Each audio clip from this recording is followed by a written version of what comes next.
All right, so this week we're going to look at a sicha, a piece by Rav Chaim Shmulevitz in the Sichas Musar, that is from Parshas Bamidbar, but it really sort of encompasses a lot of episodes within, the first half or so. Actually, a lot of Sefer Bamidbar. So it really sort of brings pieces together, and it's I think it's an amazing piece. So we'll just start. No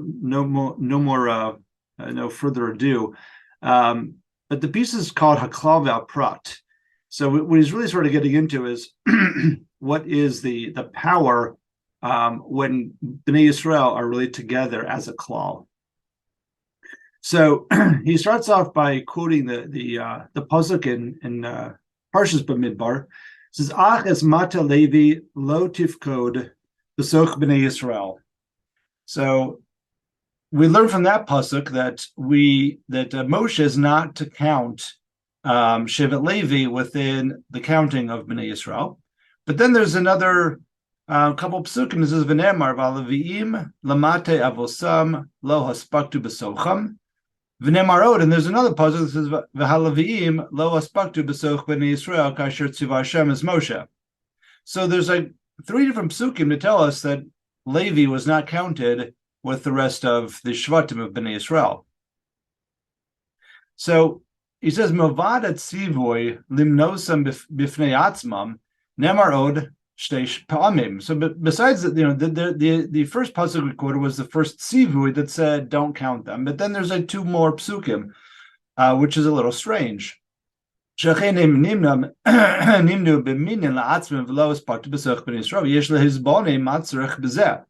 Why do we need three psukim? Gam below had gosha hamyuchedes mevur bepasuk shehem nimnu lechud.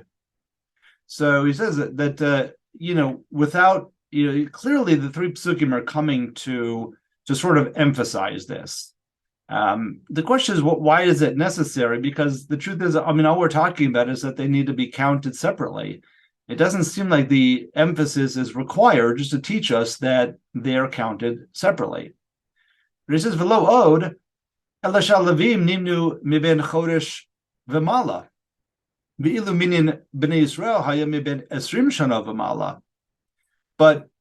the truth is that the Levim have a different counting anyway, because they get counted from the time that they are a month old, right? A baby that's a month old, that's a Levi, is counted.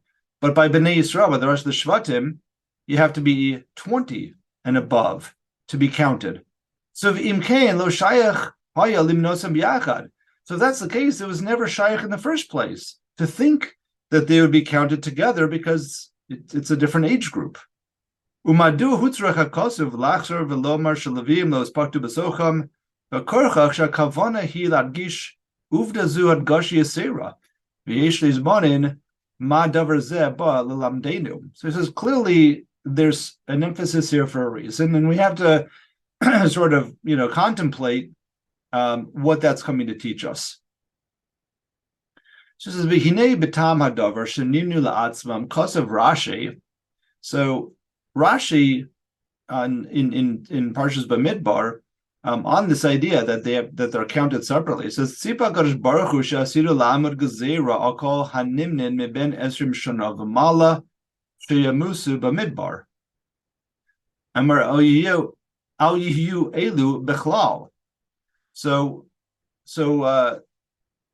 Rashi, who's quoting the Medrash, says that Kadosh Baruch Hu looked into the future, saw that there was going to be a gezerah on all of those who were counted that were 20 years old and up, that they would die in the midbar, right, from Parshas the Parsha of the Meraglim. So Kadosh Baruch Hu says, I don't want them counted within this klal of those who are going to die in the midbar from the ages of 20 and above.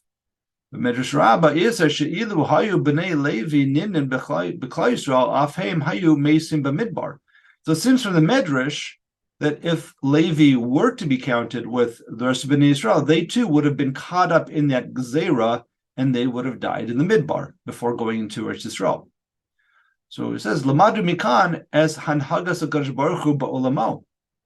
We learn from this the way that HaKadosh Baruch Hu runs the world. That when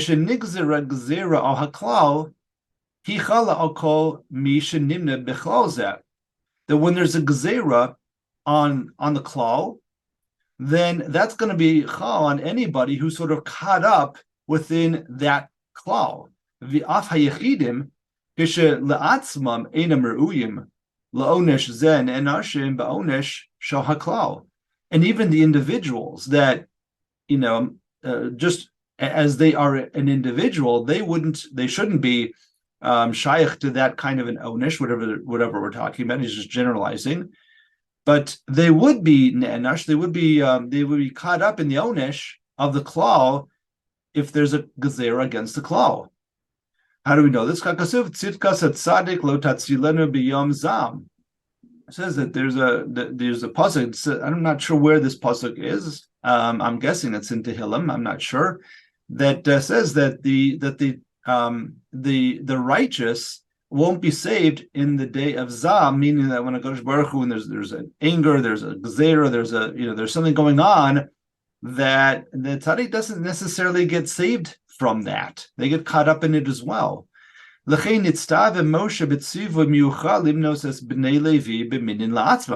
why they had to be at Sivu, where the Bnei Levi would be counted separately. So they this way they wouldn't be caught up in that klal with meraglim, and they wouldn't have the same onesh.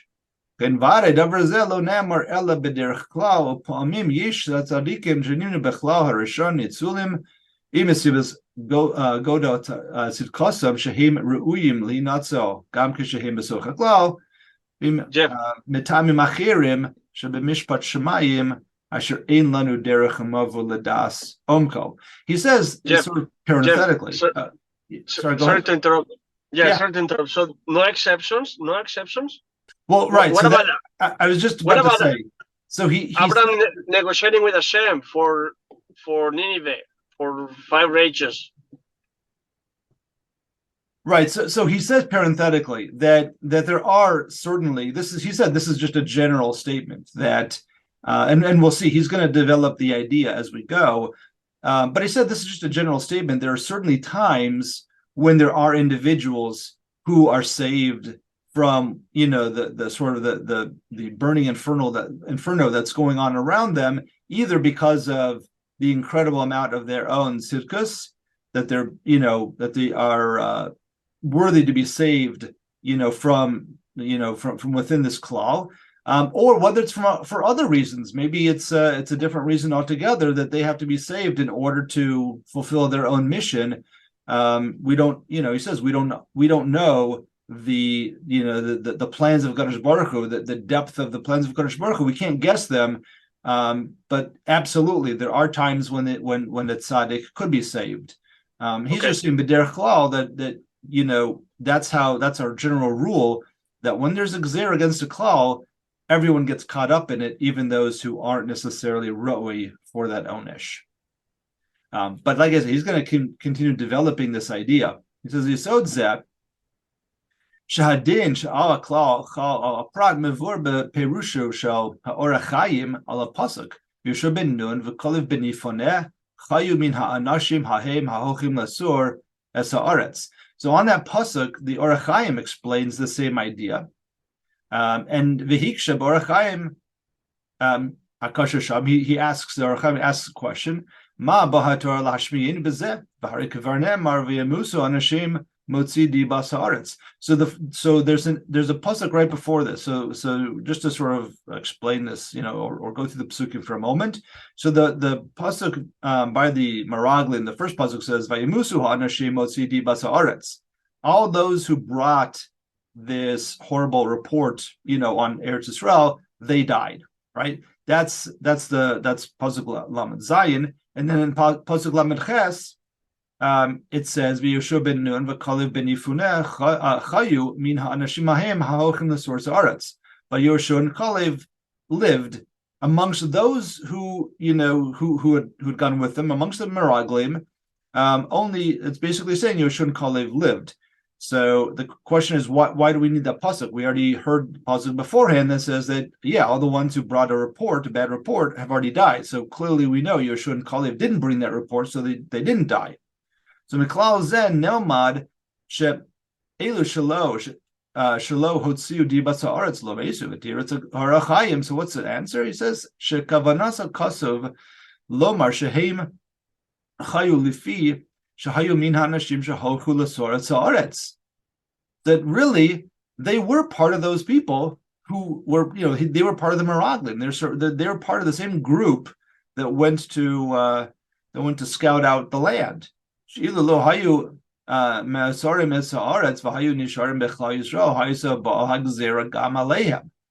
And if they were not part of those people who were the Meraglim, but they had been left within Klal Yisrael, then the Gezerah would also have been on them, that they wouldn't live.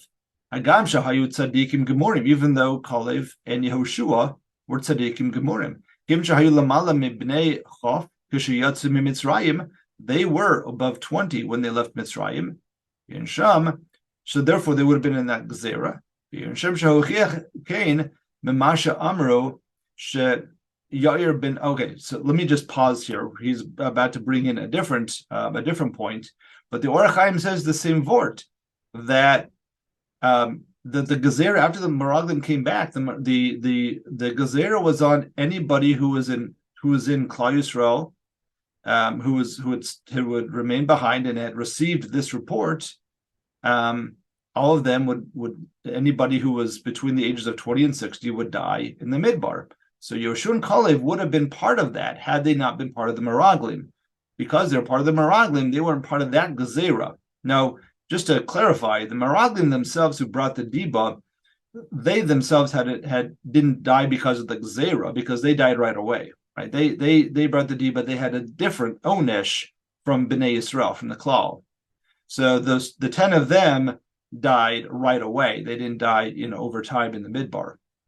But Kalev and Yehoshua, had they not been part of this klal of the, they had not been part of the group of the Meraglim, they would have also been part of the klal, and then they would have been part of the Gezerah to die in the Midbar. So that's how the Orach Chaim explains this pasuk of why Yehoshua and Kalev are specifically mentioned as that they were going to live because of this idea that they were not part of the klal. But then he brings another example or another individual. He says Amro. So there's a Gemara in Bava Basra that says Sheyair ben Menashe lo meis b'midbar lefisha haya lamala ben Samach.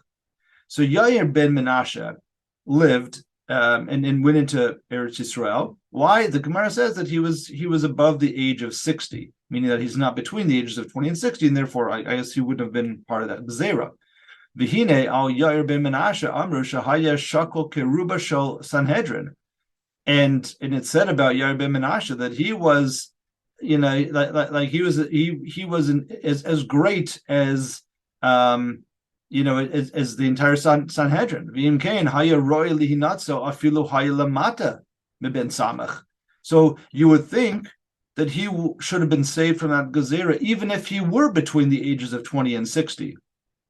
So in other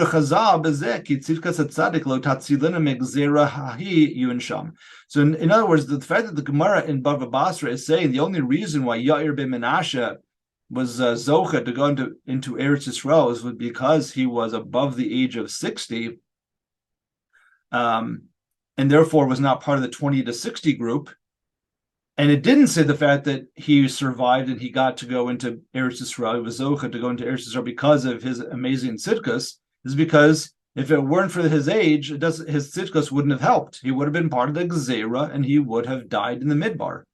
So, again, the Rav Chaim Shmulevitz is bringing rayas from the Orach Chaim of this idea that when there's a Gezerah on the klal, even tzaddikim can get caught up in it as well.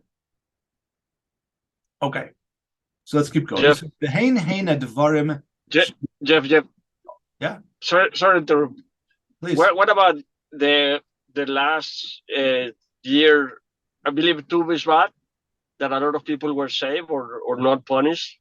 A lot of people, like a few thousand, didn't die before. Is Oh, it?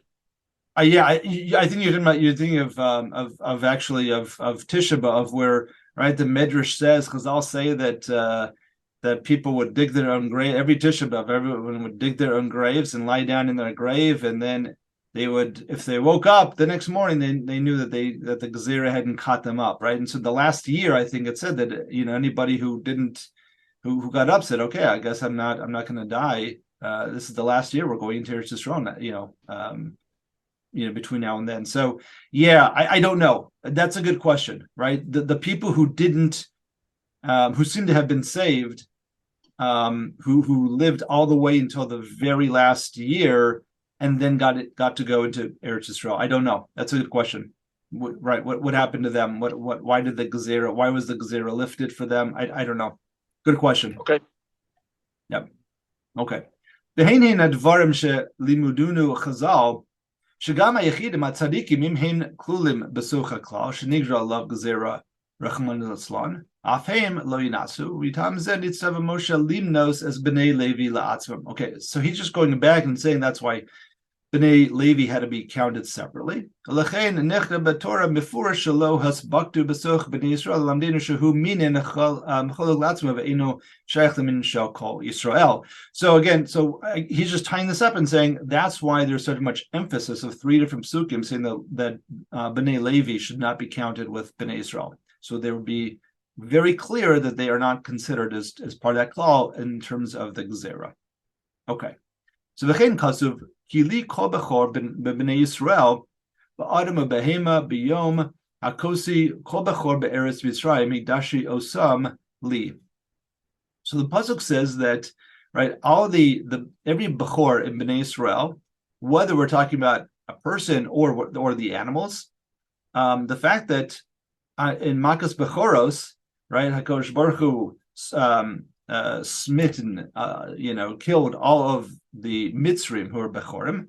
So therefore, anybody in Bnei Israel, whether a person or an animal, is now kadosh to is mekadosh to Hakodesh Baruch Hu. That's what the pasuk says. But he says v'lechora hadavar tamua. I think we all have this sort of question. This seems to be very difficult. Shavadai lo hayu bechorei Yisrael reuyim lamus b'makas bechoros kumo hamitzrim shizchai v'misa.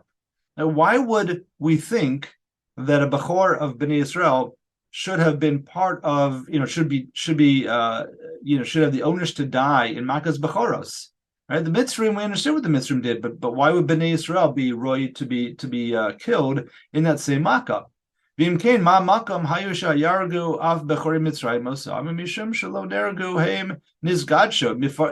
the fact that they weren't killed in Makas Bechoros, now they're Mekadesh to Hakadosh Baruch Hu. Why is that? They shouldn't have, they should have never been considered to be killed anyway. Right? And the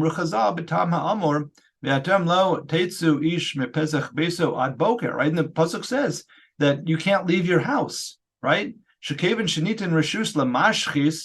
Eno mavchim bin tzadikim the Rishonim. So the Gemara in Bava Kama says why couldn't they leave their houses? Because it says once HaKadosh Baruch Hu gives the reshus to the destruction, to the destroyer, to the Malach HaMaves, there's no distinguishing between a tzaddik and a rasha. So v'im kein kevin shenigzra gzera al bechora shemusu hayu af bechora Yisrael b'sakana shemusu imam. Once there is a gezerah against bechoros, that's going to include any bechor, even Bnei Yisrael. Elisha Kadosh Baruch Hu nagimam b'hanhaga miucheres v'hitzo as bechor Yisrael v'ayidezeh niskadshu. But Kadosh Baruch Hu dealt with us in a special way. He saved us through the mitzvahs that he gave us of Korban Pesach, and because of that, because he saved us, then we became mekadesh to Kadosh Baruch Hu. But clearly, we're seeing that we were caught up in that same klal, in that same gezerah. Ukvar kosav kein zeh b'drashot haran, and the drashos of the Ran, it says betam hadavar shniskachu bechori b'tei Yisrael v'zel eshono shkasher niskadesh shefa shofeh mamshich eze davar mazik yikad babo ha'ezek gam ha'ish asher inen roi shen yenesh kafi masa. The Ran says very similar language, that once there's already a gezerah, that there's a mazik out there, then anybody else can get caught up in that as well. Unless you have some kind of a very special private zechus of your own, you're gonna love Hashem Yisborach ba'adam ezikahu ba'in sham she'erich levarish hanhagas hakadosh baruch hu ba'olam hi hanhagas klalis. He says the Ran explains there that that's how Kadosh Baruch Hu runs the world in a very klalis or general way of a hanhaga that sort of goes by, I guess, by population. And therefore, individuals who shouldn't be punished can sometimes get caught up in it.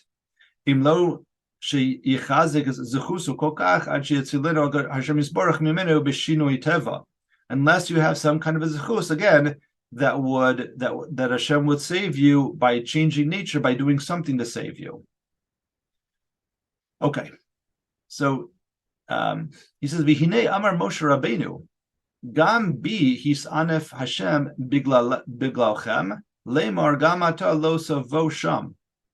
So Moshe says to Bnei Israel in the beginning of Sefer Devarim that Hashem was angry with me as well because of you, and he told me that you are not going to go into Eretz Yisrael. But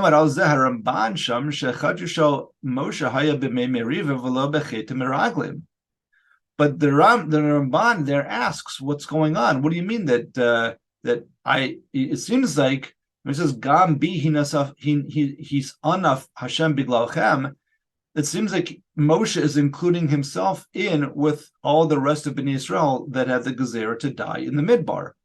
But the Ramban says, but that's not the case. His chait was Mei Meriva, not the Meraglim. So why is Moshe saying that he's part of that same gezerah?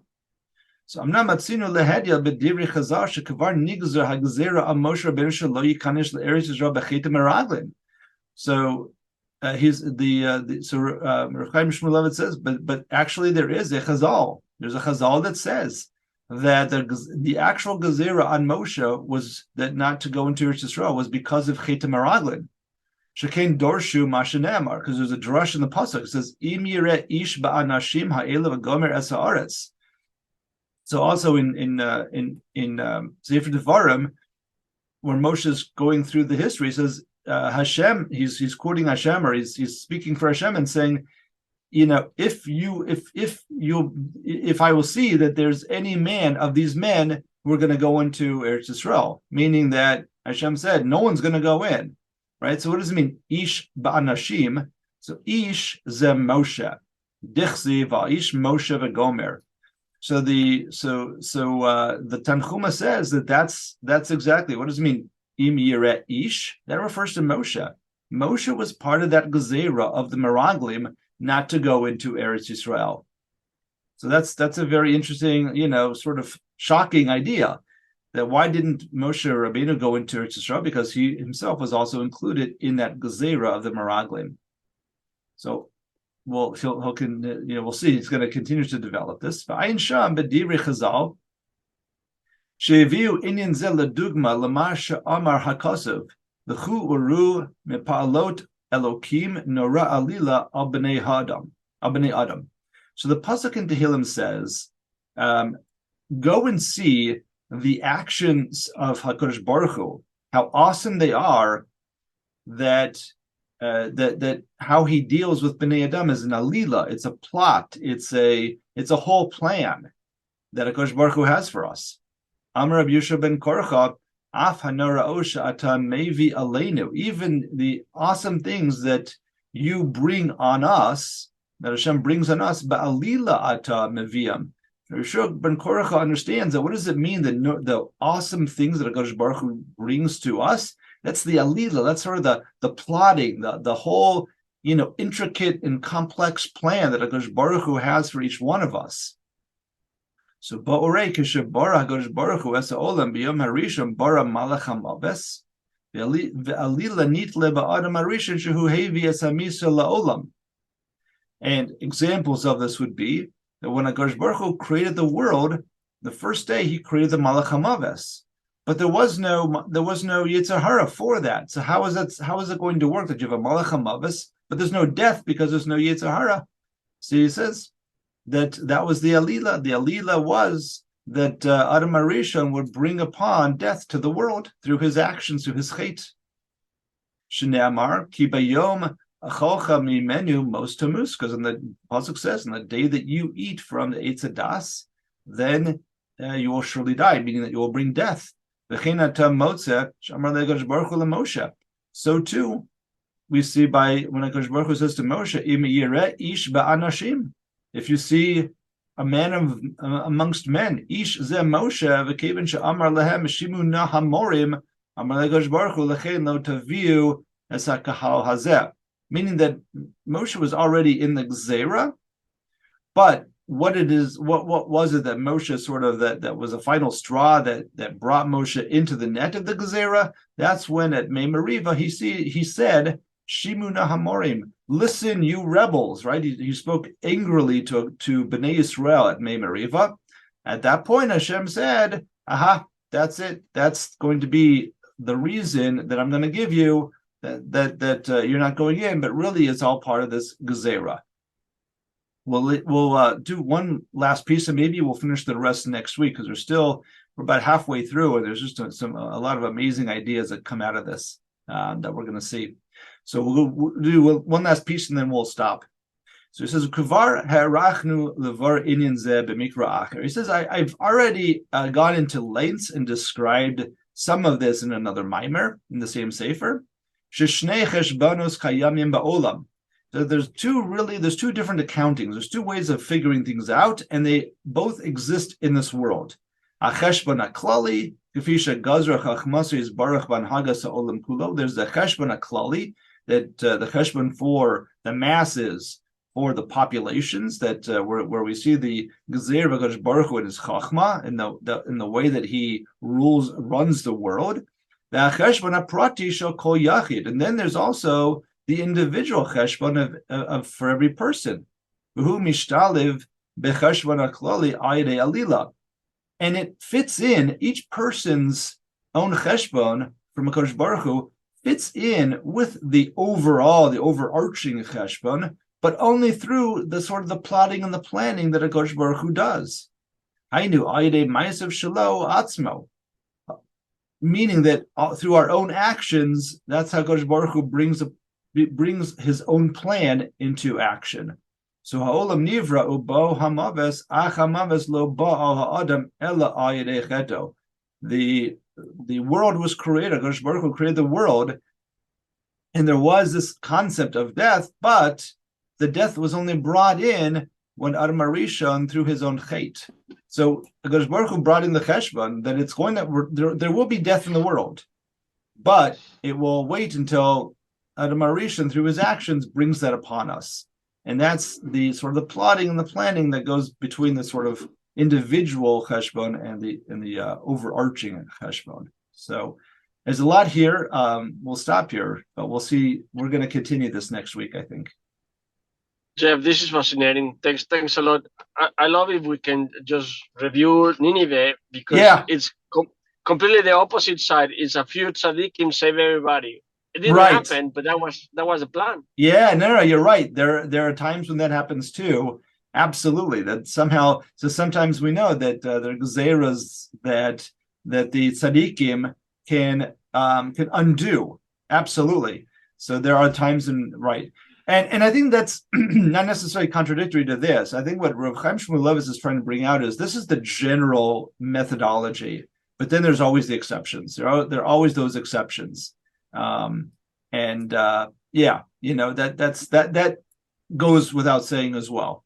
But we'll see more of this next week. I think it's because where he really is going with this is the power of the klal. In other words, it goes both ways. A gezerah can go against a klal, but the klal also has incredible power to be part of a klal, and that's where he's taking this. So it's going to be it's a very positive idea.